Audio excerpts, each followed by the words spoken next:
what I've got for calculations, let's look at a multifamily property that I have done. Now I've already loaded this information in for simplicity today, but I'm going to look at my clock here and we'll check our time and let's see how long it takes us to go through this. And we actually should be able to do this in 5 or 6 minutes if I wasn't talking.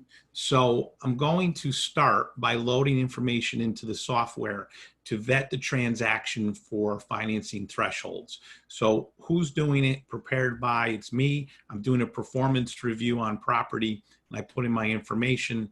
It's easy. I move next. My subject property, this is a test property for software purposes, has 12 units. Okay, so we'll do a 12 unit property review and I'm going to buy this.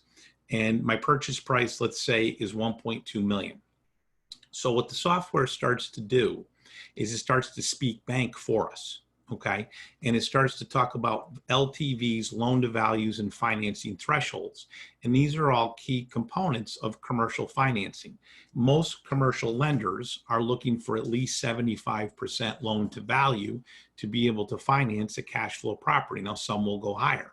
I've been able to do them up to 90% before, but for general purposes in a crisis, you want to stick with right what they like and see if you can get it done at 75%. All along the way in the software are tooltips. So it makes it easy for any of us using it. We have questions along the way, we just tooltip ourselves. Typical first mortgage, we might get a 5-year term fixed, but our amortization could be over 25 years. If we get a better amortization, we put it in.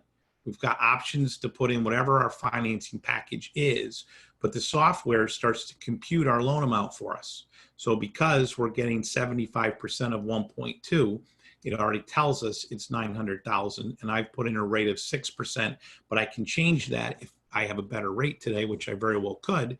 I can change that number, but we're speaking fairly conservative to the lender here.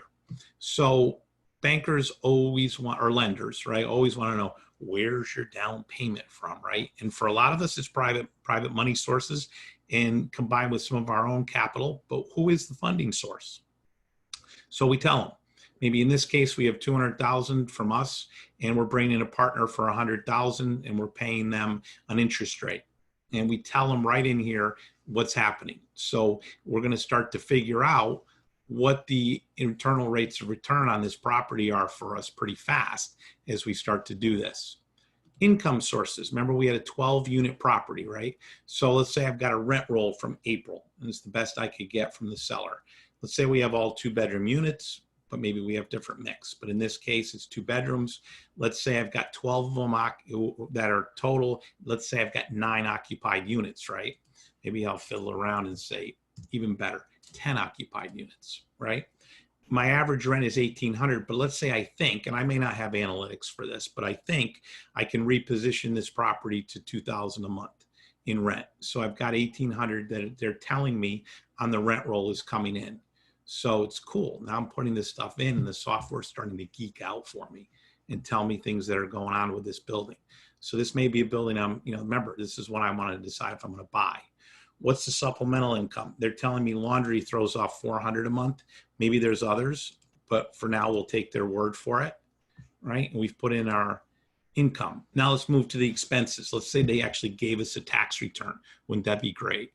But a lot of times we don't get that. We get stuff from the seller's agent. We're going to say where the data source came from as we communicate with the lender.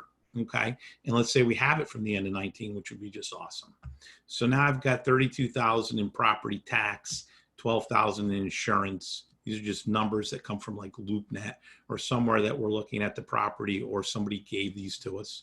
And I just started to put in general numbers for everything you'd want to see with an apartment building property: utilities, groundskeeping, routine repairs, common area maintenance, all the normal stuff gets in there, right? And I've got my total operating expenses done. So all categories. And down here, I might want to tell the lender something special, like maybe a new roof was put on 2 years ago or a new parking lot was done. So I'm done, right? What did I do that in 4 minutes? And I talked through the whole thing. So now all my inputs are in, and now we're going to find out. So here we sit, right? We put in everything, and we're going to find out, is our financing doable? So our first mortgage, will a lender do this? on this property for us. We want to buy it. Can we finance it? Is the first mortgage financeable? And the answer is yes. So we're going to hit the run analysis button, and it takes us to a debt service coverage ratio, which is a commercial lending designation. We need to have 1.25 or better. Because we are above that, the software is green. Is our first mortgage financeable? Yes. This is the question this software answers really well. Right? We want it to, it geeks out in a lot of ways for all of us who want to know a bunch of other things about cash flow and analysis. But is our mortgage financeable? Can we borrow 75 or 80% against this property given its cash flow to be able to purchase it? Or if not, do we have to adjust our purchase price, right? Standard commercial underwriting. This is where the software starts to do pre-underwriting for you. These are called carve-outs. So implied in this number is a 5% vacancy, 5% management, 3% replacements, and 2% reserves. I'm saying all this to you because you may not know this stuff. This is stuff that happens in commercial underwriting. This is now a look under the hood of commercial underwriting that you haven't seen before. We're starting to demystify this here, right? So the software is telling us, oh no, we're a yes, we're good. Is that second mortgage to our partner financeable? Yes, right? So now we're looking at this transaction and we're like, okay, we've got some numbers for ourselves. We can start to grind it as property investors. Let's look at our cash flows. We've got a net operating income of $136,000. We haven't taken out our debt service yet, right? But if we did, we're still, even if we stabilize this property at a higher number, here's all our carve-outs, we're still at 109,400. So not a bad property, but I need my owner's real world analysis, right? I like to do stuff on the back of a napkin or a piece of mail, right? And if it works there, I can make the transaction work. So I'm into my real world analysis. What's really happening?